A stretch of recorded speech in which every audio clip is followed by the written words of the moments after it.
Roman is the biggest bad guy character in professional wrestling. When's the last time you got laid? French toast is the exchange student that you have like a 3-week affair with. Like, we can see that you don't have pants on. Can we tell the truth about Dusty sooner or later? Less people wanted that than are currently watching our stream.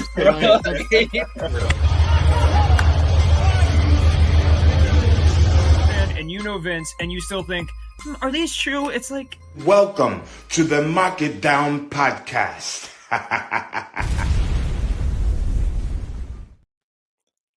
Hey folks, it's me, Matt Cascone, and I'm here to review Smackdown, Friday Night Smackdown. We just watched it. And right off the bat, we got The Rock. The Rock is here, and he is here with different music. Is it the Hollywood Rock music? I don't know. I kind of came in late to the show and kind of missed it and had to see stuff on clips that were on the internet, but it's big. He's ever changing. He's ever evolving. The Rock, an amalgamation of his theme musics from the old to the new to the old again. And he comes in, he does his rock concert. He disparages the crowd. He makes fun of Cody. He makes fun of Seth Rollins. I think my favorite line was he called Seth Rollins the living embodiment of cringe. Definitely check this out if you haven't seen it already.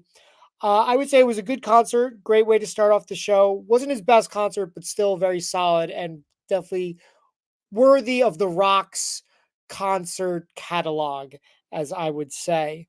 So, and yeah, there we go. I was, while I was having trouble getting my stream started, I had Lego Rock to keep me company. So, this surprised me that this is what started off the show, but I would say I liked it. I think it's a better idea than just having him keep closing the show. And it's like, when are you going to wrestle, Rock? When are you going to do a move? Let's see something. And instead, we keep seeing the persona of The Rock, which is very satisfying. Don't get me wrong. I love me some Rock and his jibber jabber, but I feel like you can't keep having that be the main event of your show. Like, it's going to get stale. So I think the Rock concert is a perfect way to start off Friday Night SmackDown. Unfortunately, I think it was the highlight of the show. I think it all kind of went downhill from there, starting with a tag team qualifying match. We had the team of Legado del Fantasma versus the Latino World Order, as I like to call them, the old LWO and the new LWO. And Legado being the new LWO, they picked up the win in a decent match. Like, it was fine. I do wonder if they're going to be meeting at WrestleMania. I would like to see, we've talked about it here, I want to see some factions going at it. I think those factions are like destined to collide at WrestleMania. Nothing's set in stone yet. Let's see. Legado versus Legado del Fantasma at WrestleMania is a legit match of the show candidate. If they let them do their thing and choose the right people for the match, invite Bad Bunny to make a save too. That's somebody, Humble Wrestling at Wrestling Humble on X said. I would agree with that. But I think that's a lot of people on the roster right now. I think there's a lot of talent and a lot of people where it's just like, if you gave them the time, if you gave them the way to do it, they could get things done. Here we have a comment. Unknow it. I refuse to watch any show or awful. He misspelled awful Disney movie associated with The Rock, including the show. But have fun, guys. I'll leave you a like anyway. Well, we appreciate the like. I'm sorry you're bent out of shape about The Rock. I do get it. I think a lot of his projects are hit and miss. But I want to get back to Legado. Let's get back to that. I feel like you could say that about a lot of people in the roster, is that if you had the right people match up with the right amount of time and the right story to tell, they could steal the show. So I don't necessarily want to see new LWO versus old LWO at Mania, but I think it's likely to happen. We will get to that. That's later on in the show about the Rey Mysterio and Santos Escobar, their ongoing rivalry and where it's leading. We'll get to that later in the show. But yeah, I guess I said enough about both LWOs. It was fine. The finish was Legado del Fantasma. They do a kip up kick, like it's a tag team move. It didn't do much for me. That's all I'll say. I feel like they could come up with a better finisher, the two of those guys. So next up, we had an effective promo from LA Knight. This is one of their new style promos where Kayla Braxton comes out she doesn't go all the way to the ring, but she comes out on the stage. She's like, hey, I got someone out here. LA Knight comes out. Crowd goes crazy. Wade Barrett goes crazy. Like, I'm very happy that he's on the same show as LA Knight. He seems to be the announcer that loves him the most. So LA Knight, he's talking about AJ Styles. Not very happy with him, understandably. I do think it's kind of funny. He mentions, he takes a crack at AJ's height, calls him Napoleon Styles. If we're looking at the height charts, AJ Styles is billed at 5'11", LA Knight's billed at 6'1". I don't know if you can really do the height thing, but that might also be part of the joke. I mean, remember a couple weeks ago, he called Drew McIntyre like an old man or whatever, and Drew McIntyre is a couple years younger than LA Knight. So that just might be the shtick he's going with. Even whether he wanted that to be like a legit jab or not, it's fine. It works. And then AJ Styles, like running full force, wallops him with the chair, puts the chair on top of him, like perfectly places it, sits on the chair, like he sits on the chair like he's in one of those after school specials, and AJ Styles accepts LA Knight's challenge for a match at WrestleMania. So at WrestleMania, pardon me, we are going to be getting LA Knight versus AJ Styles one-on-one in a match I don't care about, to be honest. It's just kind of like, it's just funny because like AJ Styles is so phenomenally talented in the ring, can have a 5-star match. No one's going to question that. But his character right now is the most uninteresting I think he's ever been. And I think, as far as guys that are like on top and at the bottom, guys who are hot, guys who are not, Styles is not. He's always capable of getting back in the mix and being hot again. But right now, since his return, in my opinion, and I think other guys on the pod would agree with me, that Styles is not hot. And I also know I'm not the only person not looking forward to this match. On the other hand, LA Knight is very hot, whether you like him or not. Personally, I like him. I know he's not going to have a 5-star match, but I don't care. I'm in it for the yaz, and I'm in it for the let me talk to you. I mean, I have a great Instagram reel. Me and my dad, we went to the Mets game for WWE night last year, and we just had so much fun, and we were just yang the whole time. It was great. So WrestleMania, the crowd, they're going to be into him, but this is the issue. We have a comment here. AJ Styles is going to give LA Knight the greatest match of his career at WrestleMania. It's entirely possible, but it could also totally be a dud. They happen, and the card is so full, and it tends to be stacked. I think it's too early to say that yet, but you can get lost in the shuffle at WrestleMania, and I think I think personally that match has the danger of that happening. And I want to say one more thing on it. LA Knight needs the title. Put the US title on him. It should have happened a while. It should have happened at SummerSlam. It didn't happen. We've said it on the pod before. We think there should be a United States champion. Do the 6-pack ladder match for the US title. Put LA Knight in that match. Have him win the title. It's not what we're getting. It is. Yeah. So let's just move on to the next segment, and we'll see what happens, So next up we had, now we get into this weird thing where, so it's Logan Paul goes to Nick Aldis's office. I'll make this very, very, very, very short, very short. And this is something I've been guilty of myself. The saying is, I couldn't care less. I am tired of people saying I could care less. You sound dumb. That's not the correct phrase. It makes no sense. I've been guilty of it in myself in the past. So Logan Paul, if you're listening, fix that. So moving on. We got Grayson Waller's intro for his match with Randy Orton. Now, I'm sure I'm not the only one complaining about this. I hate when they do. They're like, we got a match. Here's the first guy. And then they do a bunch of stuff in between before we get to the next entrance into the match. I hate it. Stop doing it. But we got to cover it because that's what I'm here to do. It's my first solo night outing, and I want to get as much in as possible. So after Grayson Waller comes in, we go backstage.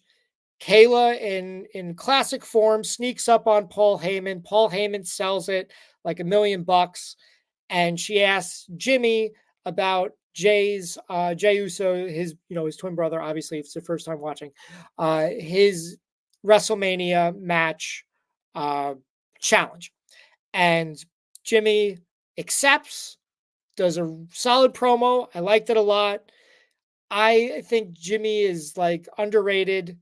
And I would love to talk about this match in our WrestleMania predictions when we do that further down the line, because I have some interesting thoughts. Only complaint, he ends with saying yeet, and they just kind of like, he was like this close into the camera. Like he's like, he says yeet, does this for like a few seconds, and I'm just waiting. I'm waiting for the no yeet. Like it's classic. Just to join you, I was waiting for him to break because he was up in that camera for a really long time, like uncomfortably long, and I was waiting for him to start smiling or breaking into laughter, because I mean that must have been live, because there's no way they would have edited it in that way. I didn't understand that. Sorry, I just needed to say that. No, it's fine. I enjoyed it. I mean, I'm a big Seinfeld wrestle posting guy, so this will definitely be, he's a bit of a close talker meme for sure. But again, Jimmy's whole thing is he does the no yeet. And I understand if he says no yeet, like you could be like, oh, well, maybe he didn't accept the match. It's like, we're all intelligent here. We know he's accepting the match. He still has to say his catchphrase, bottom line. I thought you were going to do something with the soundboard there. Like I thought you had a yeet ready for me, but that's okay. Yeet. So moving on, we still haven't gotten to the match. Randy comes in. He's looking like he's having trouble on the turnbuckles on his entrance, like his balance. I'm really starting to worry about Randy, like after that Elimination Chamber, and maybe he's just a pro at selling. Maybe he's got us all fooled. But I feel like the man is just dying in the ring, and I don't want to see that. It's tough to watch. And that's why I'd rather see him in a multi-man match. I know it's a ladder match, but you can still be the one like taking the least amount of bumps in that match. There's ways to work around that. I don't want to see him work a full match at WrestleMania, but we'll get there. So this match with Grayson Waller is fine. I feel like in another world, Grayson Waller's in a much better position. I feel like Randy Orton versus Grayson Waller could actually be maybe not a WrestleMania match at this moment, but I feel like to me, that's a solid match to have on your pay-per-view. And here it's just like a quick match that Grayson has to lose because he's associated with Austin Theory, and Austin Theory is just dragging him down. I'm worried about Bayley. Chris, I understand what you're saying, and we will get to Bayley, I promise. I want to just continue to be in order here because I go all over the place, so I try and stay as grounded as possible. Okay, here we got a comment. Dressing his sell of the Kevin Owens stunner into Randy Orton's RKO, Austin Theory claims he tried to jump over Randy Orton's RKO attempt, but it didn't work. Okay, fine. We'll skip to that. So yeah, there was a bad... Austin Theory takes a stunner and he was trying to springboard into an RKO, but he kind of just like gravity got the best of him and he was kind of like flat with the stunner. So he had to propel himself up and it was noticeable. I think they can totally fix that in post and it'll look great. So don't even worry about it. And Austin Theory, I appreciate you trying to like, give yourself the save. Even though I'm not an Austin Theory fan, and I feel like he's dragging Grayson Waller down, it's still it can't give the guy a hard time for trying, So what was I getting with this? Here's some random stuff that I noticed in this match. So I forgot to mention Logan Paul comes out to the ring. He wants an apology from Randy Orton for the shenanigans last week. So Logan Paul is at the announcer's table, and like there's some fans at that corner spot, like between you've got the announce table here, and then the ring post here. Over here, the edge of the crowd, the corner, there's a couple, like it looked like at least 40-year-old fans, like a man and a woman, and they're just like captivated by Logan Paul. And they've got Randy Orton and Grayson Waller in their corner at the turnbuckle doing stuff, and they're just like, oh my God, did you get a picture of Logan Paul? Oh my God, did I get a video? Oh, should I do something? Like they were like really distracted by Logan Paul, and I couldn't understand why. I was distracted by them being distracted. And I'm like, what's going on? Other thing I noticed, there was a fan a little bit behind them. He had a whoop that trick sign. And like as Randy Orton, I think he's doing like the corner spot with the punches. And the guy's doing like, whoop that trick. And a security guard came over to him and like told him to put the sign down, which I thought was like, I get it. Like Trick Williams isn't here, but it's not an inappropriate sign. Maybe in this Coliseum, they don't want people with signs during the match, only during the entrances. I don't know. Just something I noticed. Did you notice it? You let me know. Anyway, I'm being not climactic. I'm being theatric here. So Randy Orton wins, and it's going to be a triple threat for the U.S. titles. That's when Nick Aldis comes out. So we're getting a lot of confirmation on matches for Mania tonight. We had the Jimmy and Jay. Now we had the AJ and the AJ Styles and LA Knight. And now we have Logan Paul versus Randy Orton versus Kevin Owens. So it's a triple threat match, which I think will be good. It'll protect Randy's back. Unfortunately, Kevin's probably going to get pinned, which sucks. Big KO fan here. And at least Kevin Owens has a WrestleMania match, because I really didn't see him having a match this year. Like, I'm like, you can't leave him off. I don't want to do this, but it's for the pod. It's Skibu. He main evented 2 WrestleManias in a row. You can't leave him off the card the next year. So that being said, triple threat.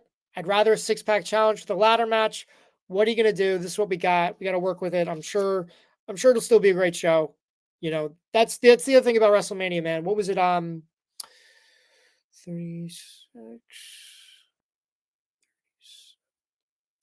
WrestleMania 38. The one where Drew took on Baron Corbin. Happy Corbin. I thought the build up to that WrestleMania sucked. I thought that card was dog shit. And it was actually a good show. Like, it was an enjoyable show. So we'll see what happens this year. Okay, moving on. So after that triple threat announcement, we go backstage. We get like a video package about Damage Control, and we do a promo with Damage Control. Dakota Kai's there doing talking, and she's making a lot of good points about Bayley and where she stands in this whole thing, and it's more and more believable. She's telling Bayley she's got to watch out, and she puts all the chicks on notice in the locker room. She said that, her words, not mine. I thought it was great. I definitely thought that was like a word that WWE was like trying to shy away from nowadays. Every once in a while they call someone the B word, but I figured chicks was like off the table. But if chicks is on the table, I'm down for it respectively. So then we go to commercial. What happens next? Okay, here we got some stuff. Santos comes out. Santos Escobar from Legado del Fantasma, and he's flanked by the whole team. This was cool to see. I feel like a lot of times when guys have a match earlier in the night, they will not show up. They won't get double booked. You know what I'm saying? I feel like that happens more and more now with WWE, and I get it, but also it's still cool to see Cruz del Toro and Joaquin Wild come out to support. Oh God, no, those are the wrong guys. I said the wrong guys' names. It was Angel Garza and Humberto Carrillo. I'm glad to see that they were there to help Santos Escobar. Yeah, and here's the problem. We see a comment: Santos Escobar versus Dragon Lee didn't even go 5 minutes, and for me, that's egregious. Dragon Lee comes out. He looks great. He looks the part, and the presentation is there. Like you can tell they put money into, or at least it looks like they put money into his presentation. It looks like a guy that they care about and that we should care about. And I like that. Dragon Lee, he's not my favorite, but he's very talented. Always enjoyed watching him. Been watching him for years. Saw him in tons of ROH shows. And it's great that he's in a position on the main roster, kind of surprisingly. I figured they want him in NXT a little bit longer. But this is not how you do it. Like, if you can't, just don't book this match. Like, do something else. So Santos beats him in less than 5 minutes. Carlito, then they start beating him down. And then Carlito comes out and he starts beating up. He tries to make the save. There's always room for masks. Right? Masks are good. So Carlito comes out, tries to make the save, fails, and inevitably Rey Mysterio comes out. Rey Mysterio has made his return from injury, and he wants revenge on Santos Escobar. He clears the ring. He gets on the mic. He runs down Santos. And to me, surprisingly, he challenges Santos Escobar to a one-on-one match next week, and it's confirmed later in the night. Next week, we're getting Santos Escobar versus Rey Mysterio for Pride. And I guess two thoughts. Again, one, it sucked. This was only a 5-minute match.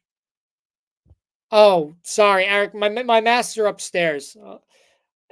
But it would take longer. The match was shorter than the time it would take for me to run upstairs and get my Rey Mysterio mask. So I will do that next time.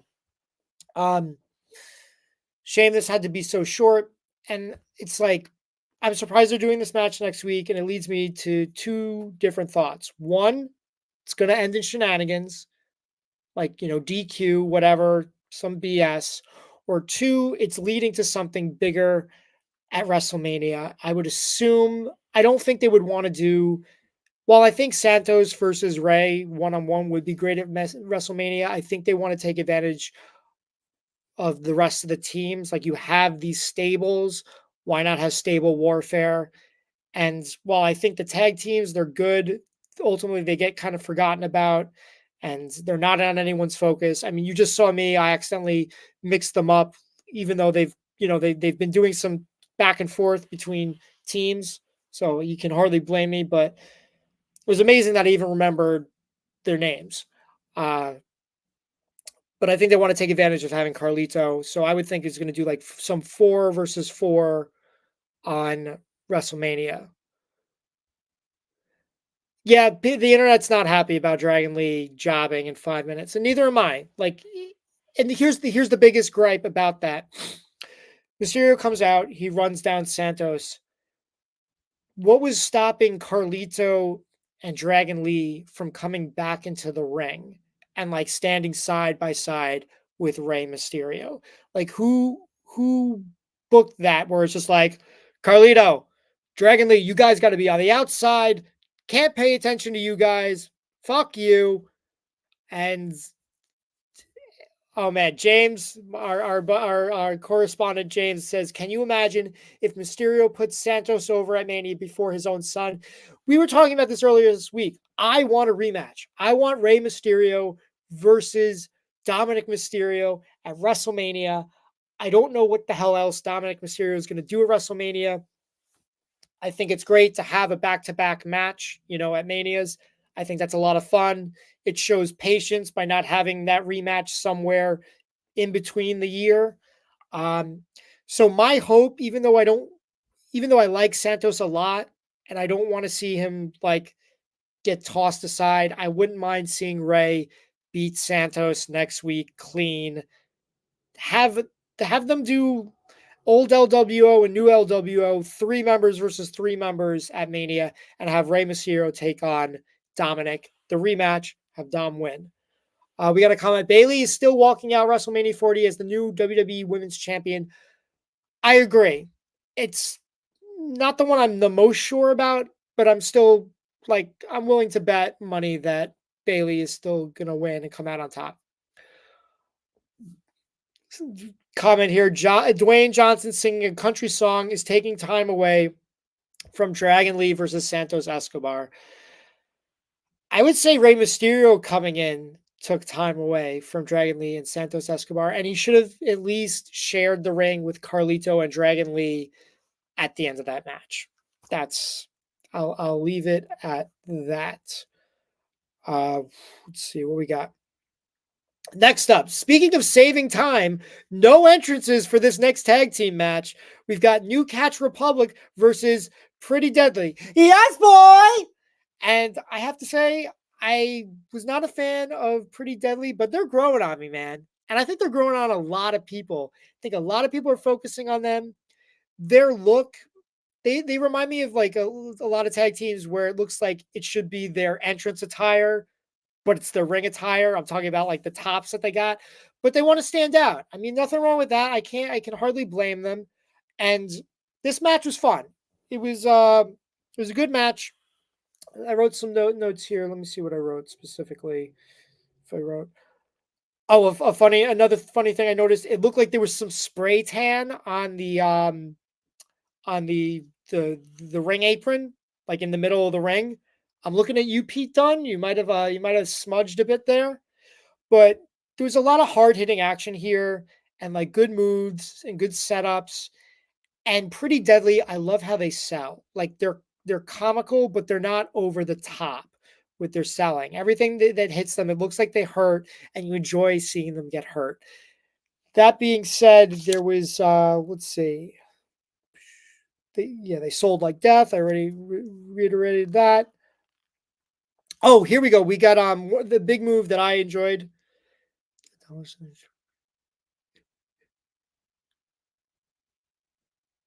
So someone commented Basically, the lady wanted the $1. Eric? What did you think? Did you like this match? Yes or no? I didn't really. I wasn't as in tune to the match, but I do think I like Pretty Deadly now. Good. I'm glad. They're a lot of fun. Yeah, or they can be fun. I don't know. I don't necessarily. It was kind of the whole night was kind of like this, where it was a bunch of matches that I didn't really understand why they were, on the card with The Rock.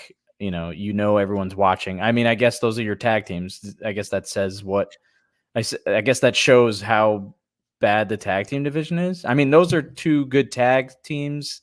Like as far as singles wrestlers, I can see Republic being enjoyable. Them as a tag team, I haven't seen enough of them. Pretty Deadly, I'm aware of them from NXT, but all I know about them is their gimmick. I don't actually know if they're any good in the ring. I thought you said gimmick. I thought you were about to say that they were gay, and I'm like, no. Not that there's anything wrong with that. And they're gay. Yeah, what was I going to say? Yeah, the thing about this, like I said tonight, it was just kind of like The Rock, and then it just kind of went all downhill after that. I do think this was a nice spot, though. It's a sin that Tyler Breeze isn't there. Yes, James. Yes, boy. I've been saying that since day one. I'm like, why isn't Tyler Breeze involved with Pretty Deadly? It would be great. I don't think anyone would dislike that. It'd be a lot of fun. And Tyler Breeze is with WWE. He's like in a training position or something, or behind the scenes. And yeah, so let me get to the one cool move. So Tyler Bate does that thing where it's like a springboard into the ropes. He kind of like does that. And then he hits him with a clothesline. It's a rebound clothesline. And one of the Pretty Deadly guys, I don't think Elton, the other one, like just hit him with a big boot, like intercepted with a big boot, and it was awesome. I fucking loved it. What else happens? Pretty Deadly did a top rope elevated bulldog, so a double team. Unfortunately, the New Catch Republic dudes, they kicked out at 2. Don't tell me which one because I don't remember. It was probably Tyler Bate. Let's just say Tyler Bate kicked out. Then Tyler Bate and I almost said Butch. Tyler Bate and Pete Dunne hit a double burning hammer. Like they're holding one dude together and they do a double burning hammer and they get the 1, 2, 3. For me, this sucked. Like the ending, I didn't like it. It wasn't that it was bad; it just sucked because when I think of WrestleMania and I think of Pretty Deadly, I think it's probably too soon for them to be on the card. But we have a 6-pack challenge and they look so great and they're over with the fans. I would say they're like, I really like New Catch Republic. Hate their name. Both those guys are great. They just came back to tagging, but they just lost last month at the Elimination Chamber. And they obviously they might not win. They might not get a spot, but I think they're getting a spot in this 6-pack challenge. And I don't think I wouldn't give it to them. I'd give it to Pretty Deadly because just think of how great their whatever entrance gear they're going to have at WrestleMania. I think it'll be the best entrance gear, maybe outside the main event. I think it's a shame not to put Pretty Deadly in the 6-pack challenge. So that's a shame for me. And the double burning hammer doesn't work. I want to note that the burning hammer is one of, if not the in kayfabe deadliest, and it's also really a dangerous move regardless. It's like the deadliest move in professional wrestling. Like you watch Japanese wrestling, you watch the guy who invented it, he's only done it like 3 or 4 times in his career. And it's basically to kill somebody and no one's ever kicked out of it. And it's an awesome move, and it doesn't look like an awesome move here. It just looks like a regular tag team move.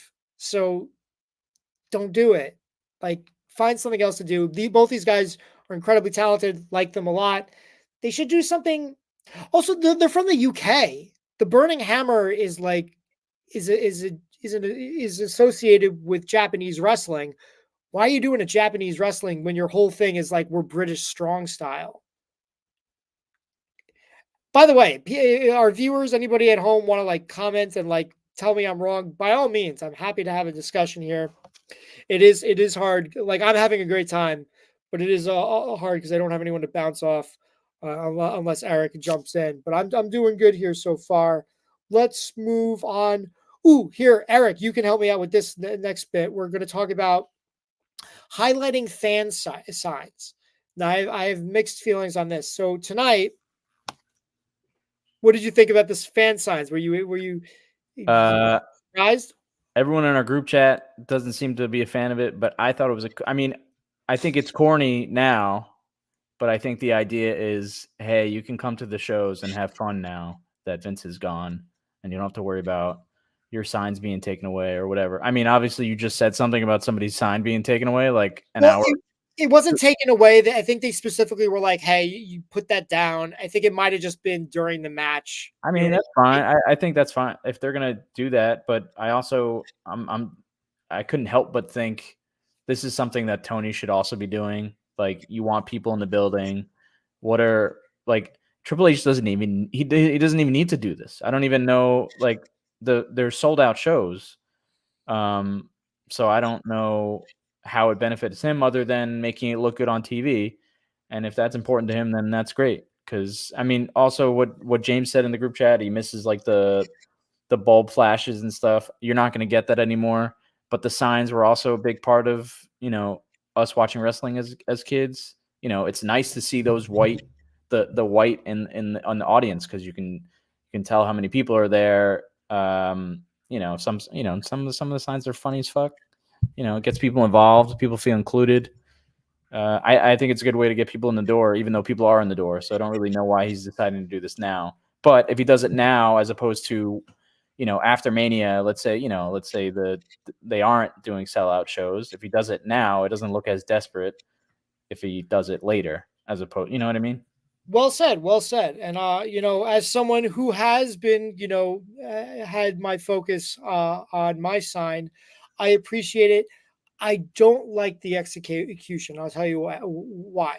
Number one, we just talked about how Dragon Lee and Santos Escobar went for less than 5 minutes. They're taking time away from stuff like that to be like showcasing fan signs. And I feel like you should be able to just have an entrance of a guy and be able to go to the crowd and be like, boom, that's the sign we want. Focus on that sign. It doesn't take anything away or take away time from anybody. And here's another thought. If they saw signs that they want to have like stand out, that maybe the person wasn't holding it up right, or they didn't have the timing right for like the actual shot, like of said crowd when I said it, they have another avenue. Over a decade ago, they had on their website, it was like sign of the night. And they had it like each week. It was, I don't remember how long it was going, but to give you context, I remember there was a woman, she had all hail King Booker signs. So it was a long time ago, well over a decade. We have social media now that could easily be on their Instagram page. Signs of the night. Yeah, and it could be on their story, or it could be on their post. They could do a carousel of multiples for a post. I know maybe that's more work than the social media team wants to do, but it's also not that difficult. I'm sorry. Like, I post on 2 Instagrams. It's not hard. I guess it is interesting. I mean, now that you bring up the point, it is interesting. Like, what is the incentive for the audience? Like what, or how does it benefit WWE that people bring signs? Like, other than what I just listed, what is there? I wonder what their reasoning is behind it. I think they're trying something new. Would you be able to play that clip real quick? The one I sent you? Or so what the Christian? Yes, the Christian one. Yeah. Let me see if I can find it. Yeah, go. I'll keep talking while you look. If you can't find it, it's no big deal. So I think we live in an age where they've got their phone out. I know I'm not the first person to say this. So people got their phone out, they're filming, and that's good. Like, they get traffic on social media, but also I think they want to bring in that engagement for the the engagement of the fan. They want those signs. The signs are fun. And so this is a way of like what's the word? Not entice, maybe enticing, imploring, encouraging. All these words are valid. Fans to bring their own signs and showcase them. I don't think the execution is well done though. What, in them asking for it? No, I think I said that they should leave it to just like when people come out, you know what I mean? They do the crowd shots, do the signs then. Don't have this is our signs of the night section of the show, because it takes away time. I like it. I like it when you're at a house show. I like it, or even when you're at TV. Yeah, I like it even when you're at TV. Like, what's his name? Justin Roberts does a great job of this for AEW. By the way, hello, everybody. Justin Roberts does a great job of this for AEW, that in between commercial breaks, in between the big stuff that's going on when the cameras aren't rolling, he engages with the audience. He'll ask about, they'll highlight the signs. They do fun stuff to get the crowd into it. And I again, apologies, I didn't watch tonight. It's okay. He reads out the signs. It's fun. He does. So I don't know what they're planning on TV. I don't know if it was explicitly said, if they're going to make sure every week on TV they're going to highlight it. This could just be they wanted a message out there on TV. Hey, fans, bring your signs for the shows and we'll do something for it later on. Like, it might not necessarily be a TV segment. It might be something that they do in between during the commercial breaks.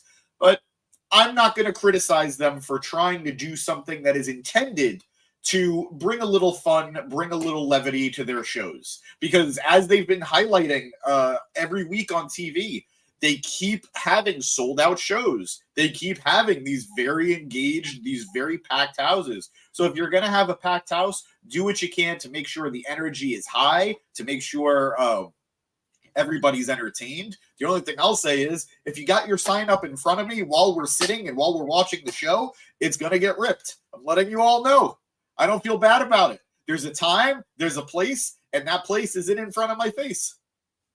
Yeah, well, I was saying that there was a whoop that trick sign that was taken down during the Randy Orton Grayson Waller match. Again, I don't think it was taken away. The guy was just kind of like, it wasn't even a big deal. He was kind of going like this, and the security guy was just like, "Yo, put it down," and he was just I like, think they were. I think they were trying to. I think he was trying with the sign to get the crowd to do it every time he put it up, and they didn't want to disrupt the show with a chant that is kind of going to take away from whatever is happening. It did work. It did work though, because the crowd did at some point start chanting "Whoop that trick," which I think twice. Wade Barrett acknowledged. We'll get to that. We'll get to that. So, and I was just saying, I like to see the highlighting the fan site like on their Instagram. I think that would be a better use. They used to do it on the website. It was like sign of the week, and they had like a whole like, catalog. But I think that was they you might can we go to the next? You don't have the Christian clip, right? We don't need it. It's fine. I was just gonna say, like I've been like sign of the night or whatever, and it's fun. It's like, look at you, popular. I made a promo video, like it got used multiple times. I'm gonna one up you just once, just because I'm coming in and I'm gonna steal your energy, because that's what we do. I was once the loudest fan in the Impact Zone, and because I was the loudest fan in the Impact Zone, they took me backstage where I got to meet all the talent. I got to meet Booker T. I got to meet the Dudleys, who are Team 3D. I got to meet the beautiful people. I got to meet Jeff Jarrett. I got to meet a very intimidating Bobby Roode, who was not in the mood to interact with anybody. Did you get into it with Booker T? See, this was a long time ago. There was actually a funny interaction with him. I was there for my first WrestleMania weekend, and it was just a couple of months after I won the spinner I first won the spinner. So I went, I brought it with me to TNA. I brought it with me into the Impact Zone, and I'm obviously wearing it everywhere I'm going. So I'm walking backstage. Booker T was the only person who said, I'll happily take a picture with you, but I'm not going to take a picture with you while you have the belt on. That's fair. That's good on Booker. That's just being cognizant of the business. And while that is cool, and you get to go in the backstage and meet all those wrestlers, which is something I haven't gotten to do, it was still in TNA, so it's not as good as being on Christian's. Hey, here we go, the video. Everybody watch my big presentation. Here we go. And then boom, there's me. And so that was on Raw in Brooklyn, the night that John Cena announced that Daniel Bryan was the #1 contender for the WWE Championship. And they reused that footage for a SmackDown and then Christian's promo video going into that SummerSlam. But I digress. Anyway, we're gonna make this a competition. I need you to know that. Sure. We'll I need you to know that. I'm gonna go back into my old archive.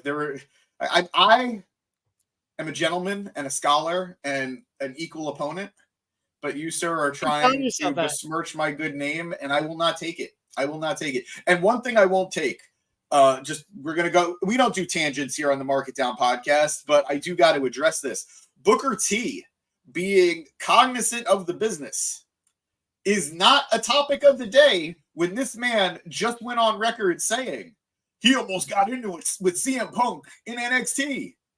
This man who, say what you will about CM Punk, does have just a little bit of a reputation as being a troublemaker and is really doing his best to walk the straight and narrow.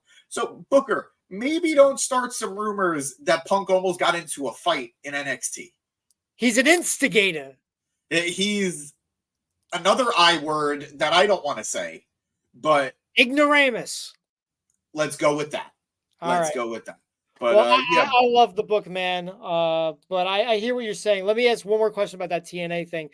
You were the loudest fan there. Did they have you scream into a microphone? Like, how did you prove that you were the loudest? They said it at the beginning of the night. Whoever the loudest fan is going to be we're going to bring him backstage, or bring them backstage. And I yelled my head off. I screamed my head off. I was loud. I was jumping. Granted, I was like 13 or 14. So maybe there was an adult who was louder than me, but they weren't going to give it to an adult. And I got it. James, what did I think of the Rock promo? I didn't catch all of the Rock promo, but from what I saw, I will say this was it's what fans have been asking for from this heel Rock run. I'm a big fan of heels who have a town that they love and don't rip on. If Punk is a heel and he's in Chicago, he's going to still love Chicago. MJF in Long Island, he's still going to love Long Island. I like when heels don't necessarily want to get booed in every situation if it doesn't make sense. And with The Rock in Memphis, a town that he has been long connected to, I enjoyed the fact that he didn't rip on them or really go into his what we've been seeing on a weekly basis with whatever town he goes to. Like when they were in Utah, he ripped into Utah with so many really pointed jabs. That wasn't the case tonight, and I really did like that. I loved Rock getting the guitar out and Rock singing "You're Welcome." I loved Rock bringing the guitar out. I loved Rock bringing back the best of hits. It's what we love from him. I know a lot of people could get tired of his shtick. I know a lot of people could get a little bored of, the Rock antics. Persona. It's what got me into professional wrestling. If you have a problem with Rudy Poo candy ass, don't be a wrestling fan. If you've got a problem with the jabroni beating, pie eating, eyebrow raising, elbow dropping people's champ, The Rock, he's just never going to be your guy. He's not doing anything different now than what made him popular 20, 30 years ago. Almost 30 years ago. So I really enjoyed it. And just the last bit, I noticed a lot of people saying that this was The Rock's old Hollywood heel theme music. I didn't notice that. Unless they played it later on that I missed it, because again, I'm sorry guys, I didn't watch the whole thing, but it just sounded like The Rock's music. So the first half was what they introduced last week with the lightning and the song that we always know. Then the second half of the song, it slows down back to the 03 Hollywood Rock song. Gotcha. I don't know if you watched his full entrance, but I thought I did. Maybe once he starts walking to the ring, his music kind of just slows down and goes back to, it doesn't do the whisper is cooking, but and I feel like that's the integral part to that entrance. They might just add it at this point because they're just like adding. I was telling Matt it's going to be disappointing when they add all this stuff leading up to Mania and then he just turns into a good guy again. Yeah, well said, honestly, Eric. I completely agree because I liked the music from last week. I like that new entrance that he had. I thought the electricity, the lightning was great. And I think it's going to be great for when he does turn babyface, but fans have been clamoring for that heel music. They've been clamoring for Hollywood Rock music. And that's great. I don't have anything against them wanting it because I get wanting it. But give it to them now. Don't give it to them the weekend, the Friday before WrestleMania. They could always go back. And I mean, the lightning, he gets to be Shazam, in his own mind. So good for him. All right. That was a pot shot. I'm going to put it out there right now. Black Adam. I'm going to put it out there right now. Black Adam is not nearly as bad as everyone makes it out to be. There was a lot of fun in that movie. What? I didn't stay for the movie. I was at the premiere. I will say, Hollywood Reporter was always on him for having his tequila there, having to have his tequila there. I'm like, I got drunk off Rock's tequila for free. No complaints. The amount of screenings, the amount of premieres that I've been to where I've been offered free booze or free food or whatever it is, I'm not going to be mad that the man is putting out his own product.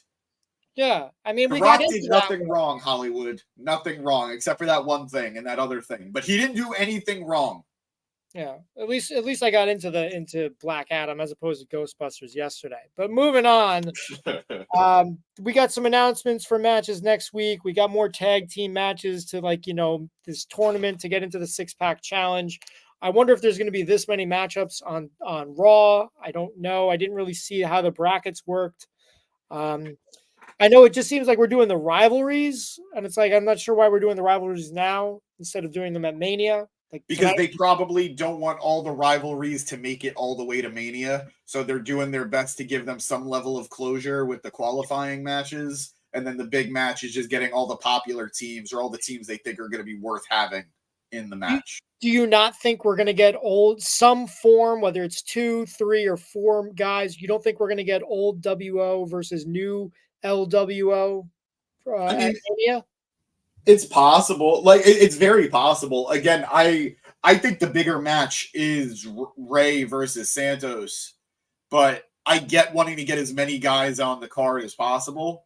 I get wanting to get Carlito on the card if possible, and I feel realistically, I feel bad for the actual old LWO guys.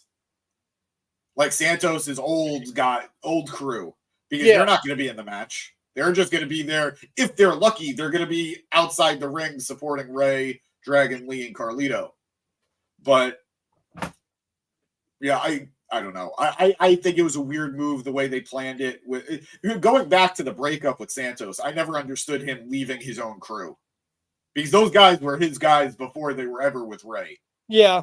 So like maybe Zelina Vega like could have stayed with Ray, but like even though realistically she works better as a heel too. It was weird from the get-go. And yeah, in terms of LWO, are you saying in the tag team bracket? Well, they weren't tonight. Tonight it was old LWO versus new LWO. I didn't understand why not like put them on separate sides, because next week we're getting AOP versus the Street Profits in like the first qualifying match, and I'm like, they're in a rivalry. Why would you just try and like save this for Mania? Because, and I say this respectfully to all 4 of those guys, in this stacked WrestleMania 40, I don't need to see AOP versus the Street Profits on that card. What about AOP and Karrion Kross versus Bobby Lashley and the Street Profits? Better. I love the Street Profits. I think they are star talent. Same. Them against AOP. But if you add Bobby Lashley and I guess Karrion Kross, at least there's some heat to that. At least there's, okay, this is a feud ender. That tag team match is not something I need to see on a WrestleMania 40 superstar show. I just don't need that. So I'm okay with that match happening in the bracket to get it out of the way. And then maybe we get the 6-man tag. All right. So give me a sec. So now we come to the main event, Bayley versus Dakota Kai. And my immediate thought was we just had a women's main event on AEW Dynamite. Now, this is not a big deal. I'm not going to be like, oh, WWE's ripping off AEW. Like, it's like, oh my God, a women. Like, I actually thought of it as a good thing. I'm like, oh, wow, 2 promotions this week had women's one-on-one matches as their main events of the show. Like, good for them, you know? And I think they really nailed, you and me, James, we both agreed that the AEW match was great. Yes. This match was not great, in my opinion. We'll get into the nitty gritty. I think both women tried to make something out of it, and they hit some big spots. Noticeably, Bayley did a hanging suplex on the outside. You know, like how, cool. Like, boom, you're doing a suplex on the outside. Like, that's more damage. That's a big move. Good for you. I think Bayley hit Dakota kind of with like a Willow's Bell, you know, Tommaso's DDT, DDT. Yep. Like, she didn't get all of it, but Dakota, the way she kind of like ricocheted was crazy. It looked cool. I wish they had I guess maybe because you didn't hit all of it, they didn't want to showcase it more, but I still thought it was cool. There was a lot of moving pieces here, and a couple Trick Williams whoop that trick chance started. I don't think it was like the early goings of the match. I don't think it took away from the match. Oh, we got a comment here. Dakota Kai wouldn't be in the main event of SmackDown if she wasn't facing Bayley. Well, yeah, because the story's there. I love Dakota Kai, and I think she should have been NXT Women's Champion. I think if they hadn't realized how popular Rhea was at the time and like kind of shift focus to her, I think there's a good chance Dakota could have beaten Shayna Baszler for the title in like a babyface underdog scenario. But I digress. Let's get back to this. yeah, whoop that trick chance. Wade Barrett actually has to acknowledge it. Doesn't have to, but chooses to. It's kind of funny. It's not a big deal. I don't think I like. Would you label this as disrespectful, James? What specifically? The whoop that trick chance, like kind of right, but like not. It's one of those things. I'm a stickler. Like I know I'm definitely in the minority on this, but like I hate the Raw after WrestleMania when we get the beach balls. I hate when for years we got the CM Punk chants during stuff that wasn't CM Punk. We lost James. I hear what James is saying. No, we didn't lose me. He Okay. meant to highlight me, I think, but he highlighted you.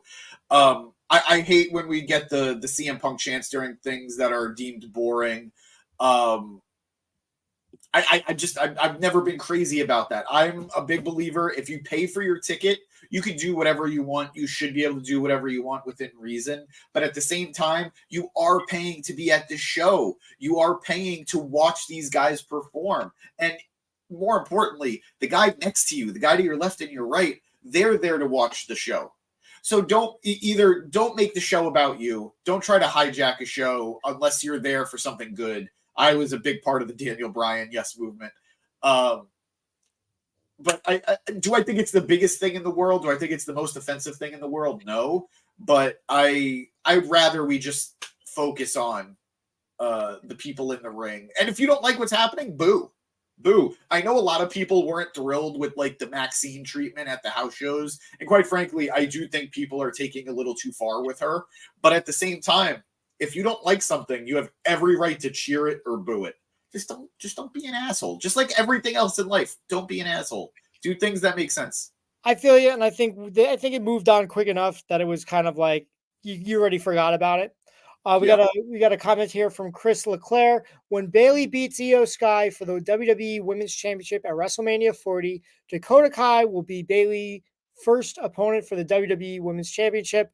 I don't think so. No, see, I could see it.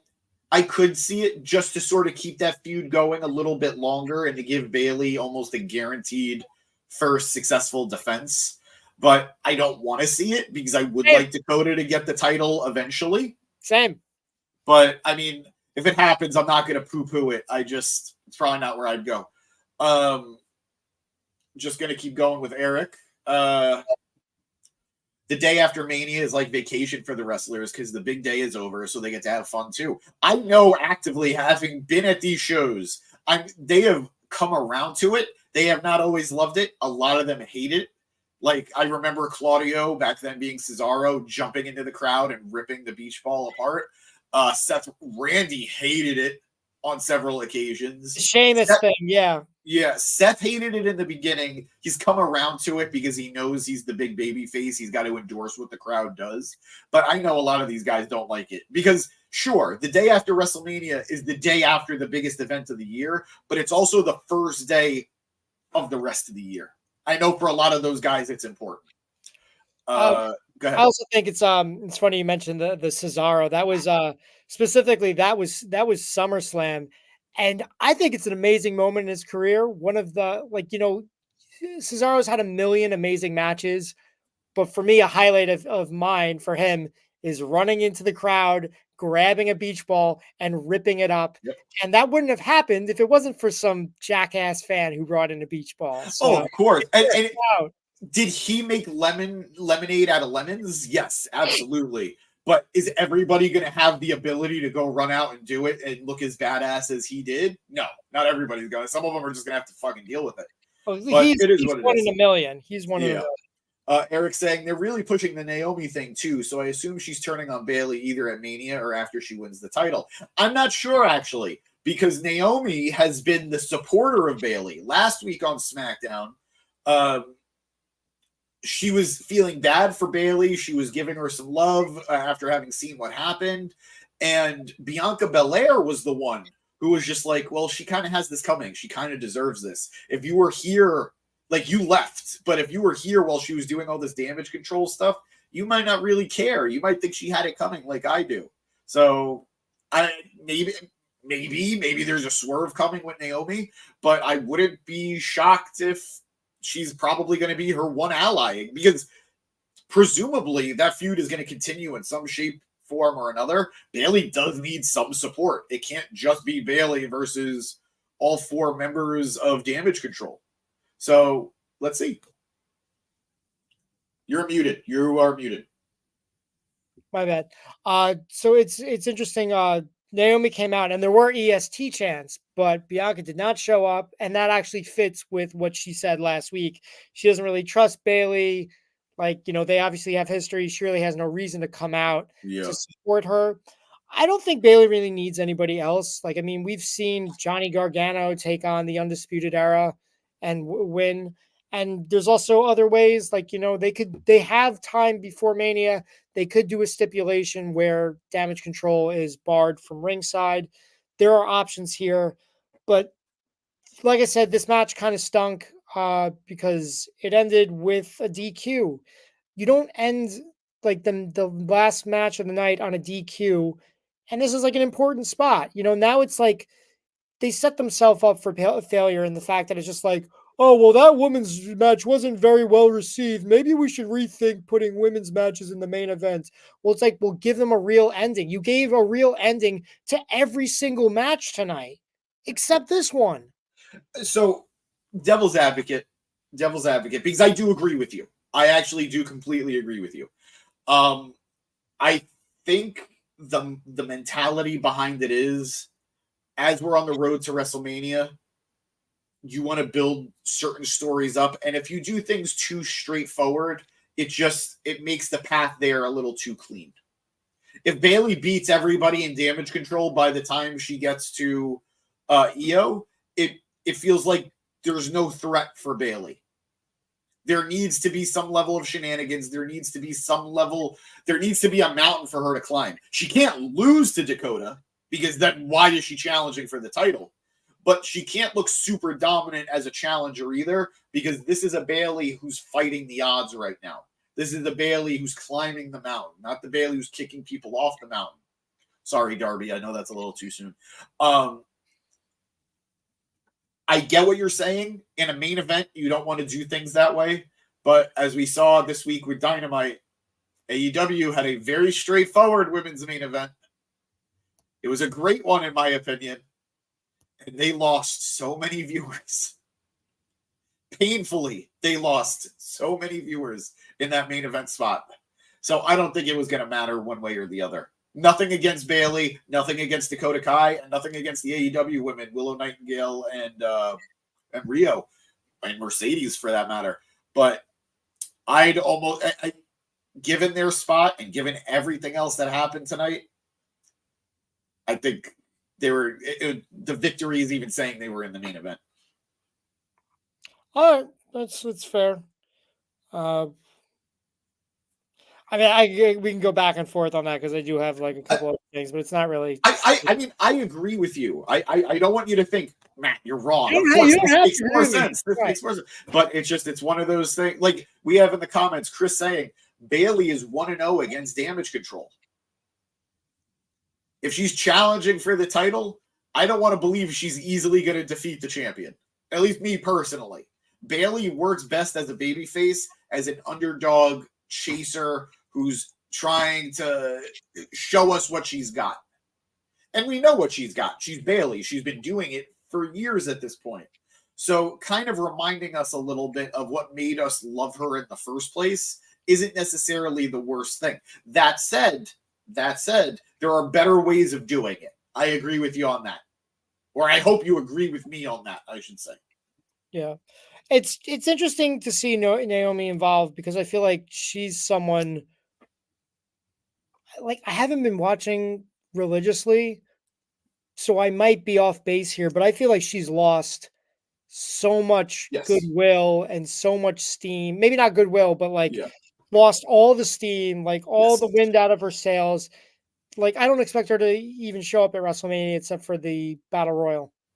No, I agree. It's a real. It sucks as somebody who was so invested in her in TNA and in Impact as the women's champion, as a Knockouts champion, to see her come back and then to job to Tiffany Stratton in less than 3 minutes. that's a tough pill to swallow. And that's nothing against Tiffany Stratton. She's No. got a rocket strapped to her, and she should absolutely be going over people. But for Naomi, who went from literally being champion, leaving that company, having this huge return in the Royal Rumble where she felt like such a big deal, to then be jobbing out pretty quickly and to just being a supporting character in somebody else's bigger story, it's a bummer. It's definitely a bummer. I think she is one of those people who the fans are always going to love in some way. I think it's very easy to heat her back up because she's got this energy to her and she's got this aura to her that fans gravitate towards. But it is a bummer that for her, it was probably just the worst time to come back.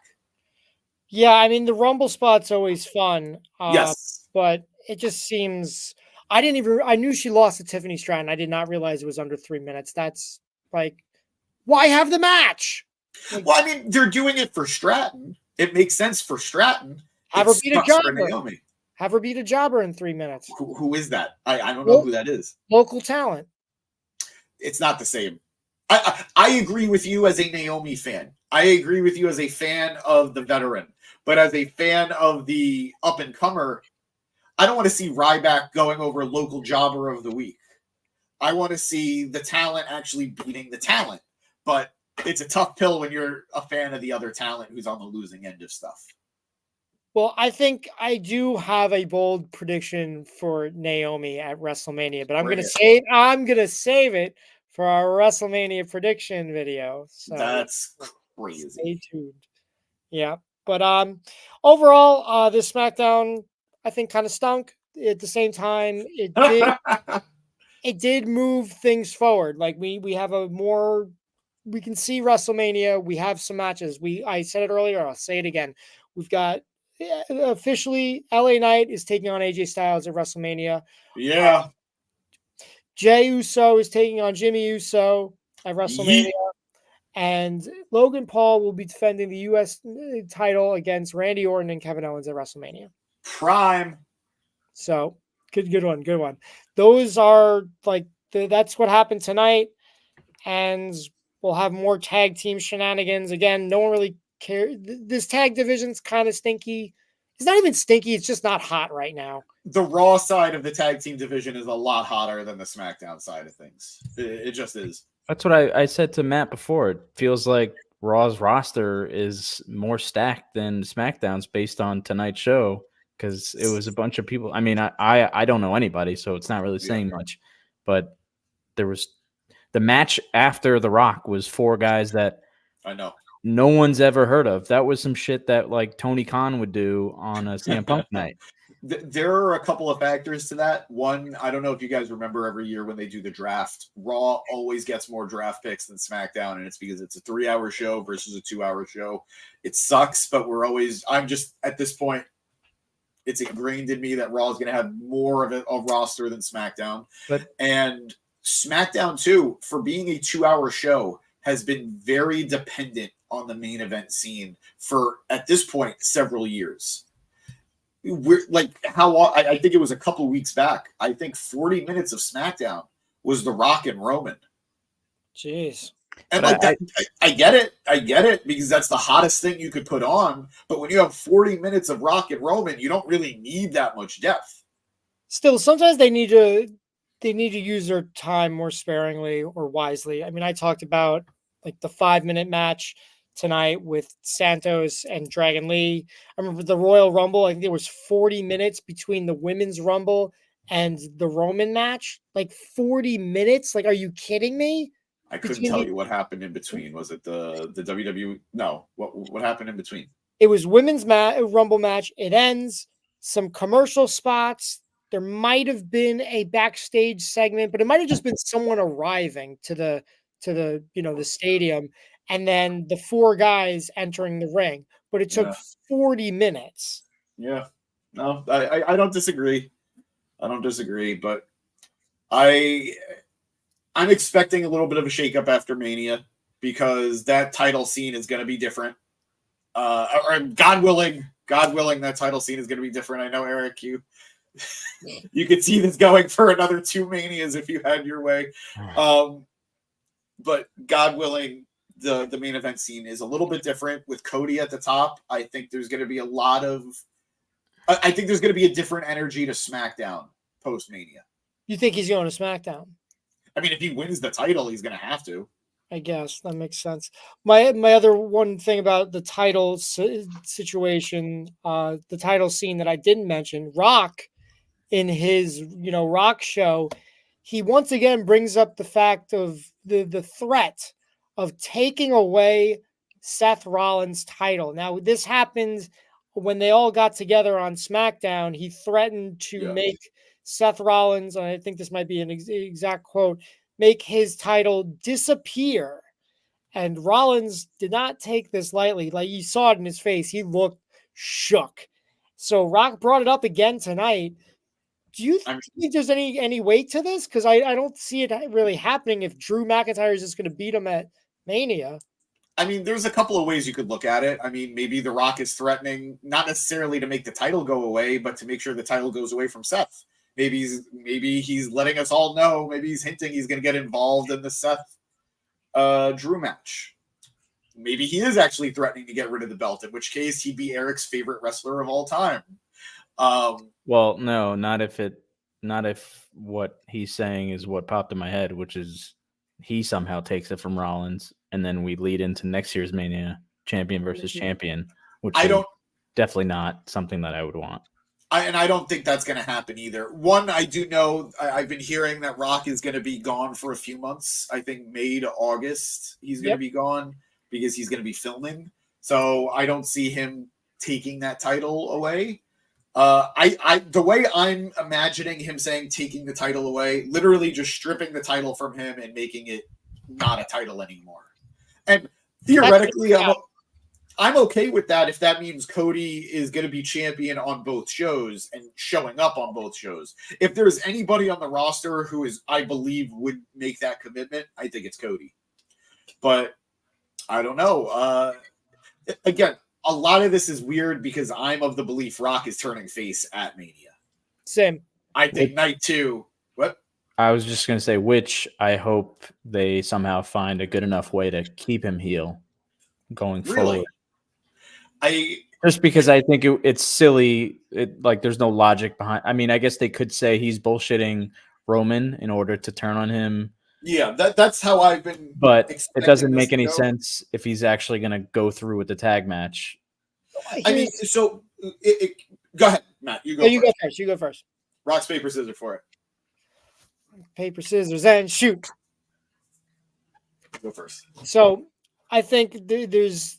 The Cody said he's like, I'm going to take you down, but he's going to do it in a certain way. And that's why he brings in The Rock. He literally told Roman, and this is part of the plan. You know what I mean? And here's the thing. I think Rock, he's going to go all out on Saturday in this tag match because he's not going to not be competitive. He's in the match. You know what I mean? Yeah. So if he loses, great. Cody, you got him one-on-one. You got this covered.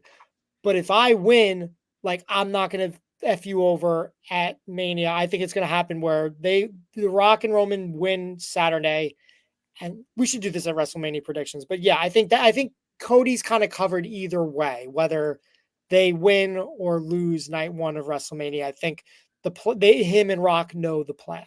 Yeah, personally, I'm more or less on the same page with you. I think this has just been a long game on The Rock's part. He is just sick and tired of seeing Roman doing his shtick with the family. I think he's adamant about the bloodline stuff because he wants to be able to get in the ring on Sunday and cost Roman the title.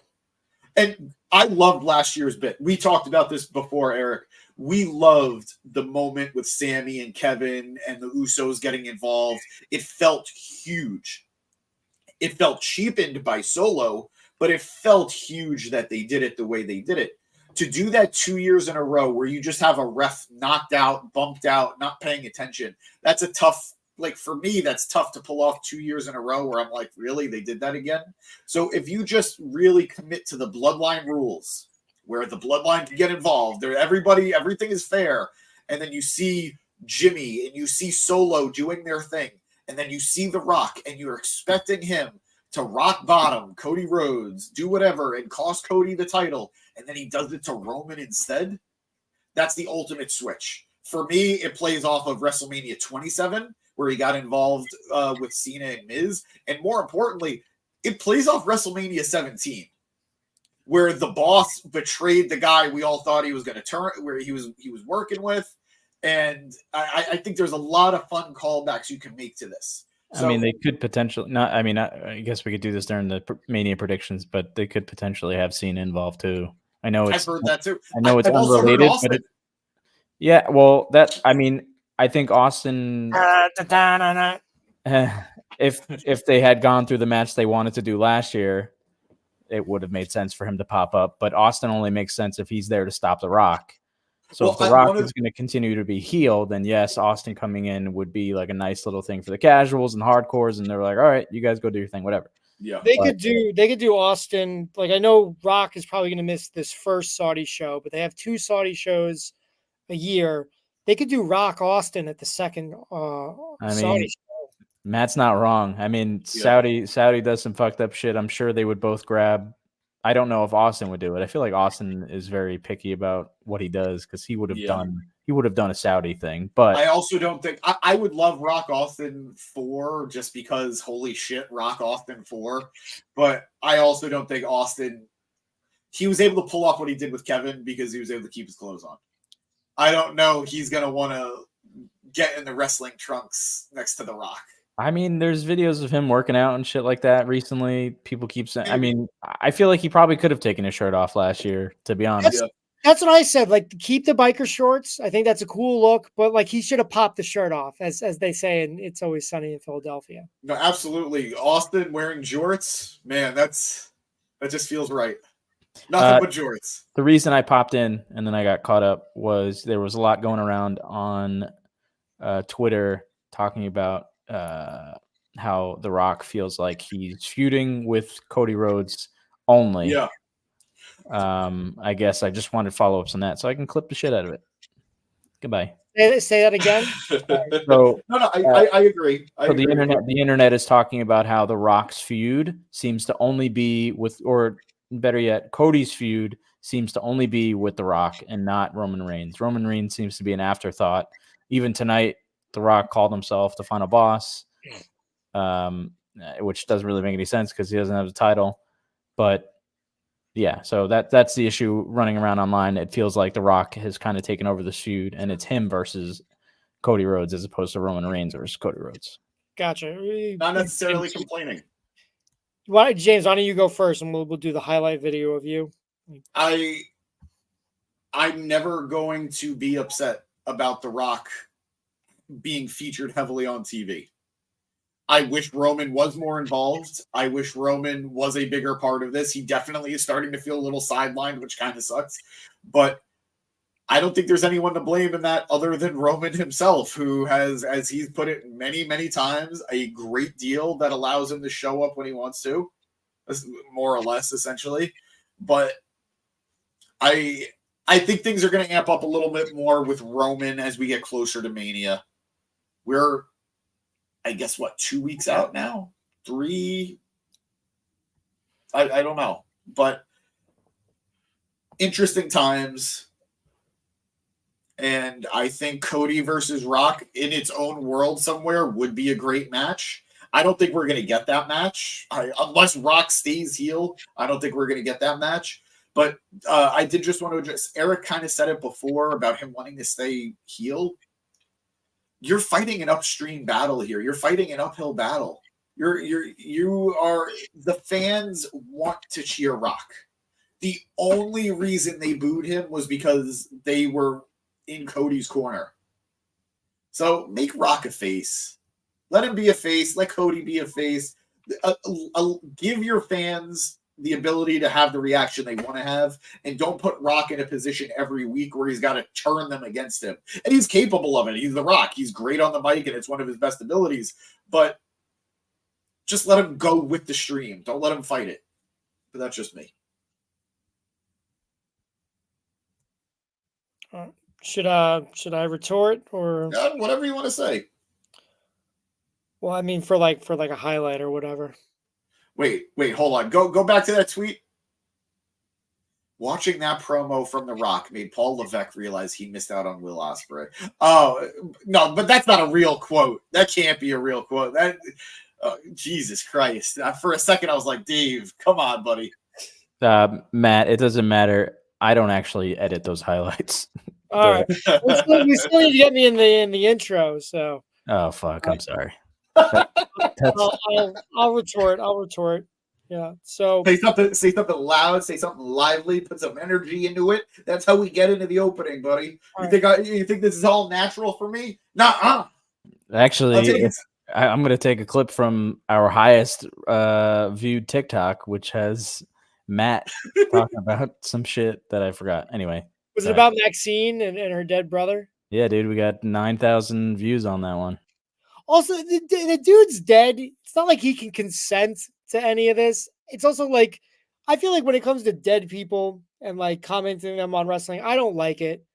But it's entirely up to you. That's your call. But also, go ahead. What? No, go ahead. If we're gonna, like today was the Iron Sheik's birthday, his first birthday.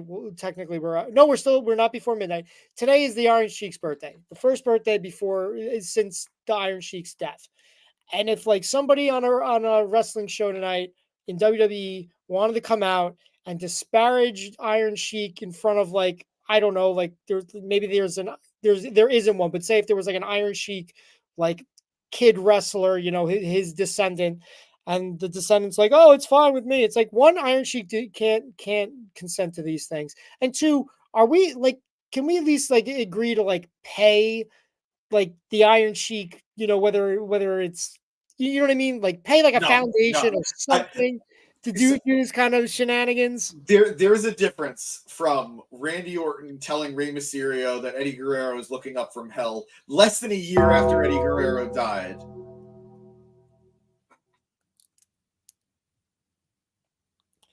All right, guys, I'm out. Have a good night, everybody.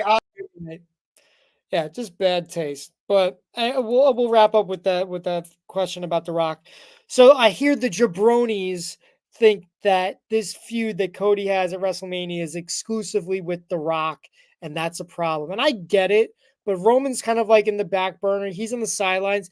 If Roman wants to get involved, he's got to come to work and get involved. That's what Roman's got to do.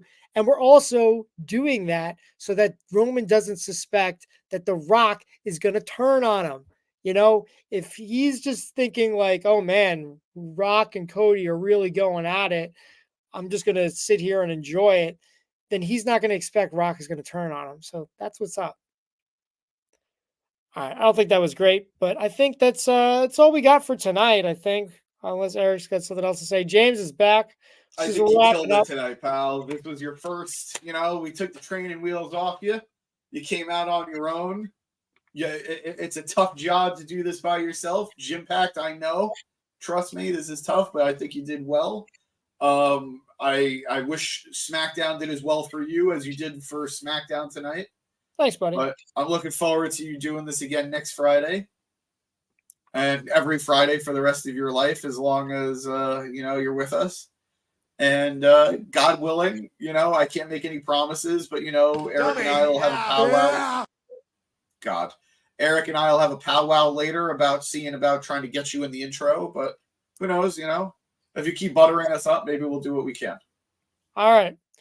Well, that's all from me, Matt Kesco and James Zizante, and we are the Market Down Podcast. Be sure to follow us on YouTube, Instagram, X. And you can follow us individually as well. We're not hard to find. And thanks for joining us. Take care and good night.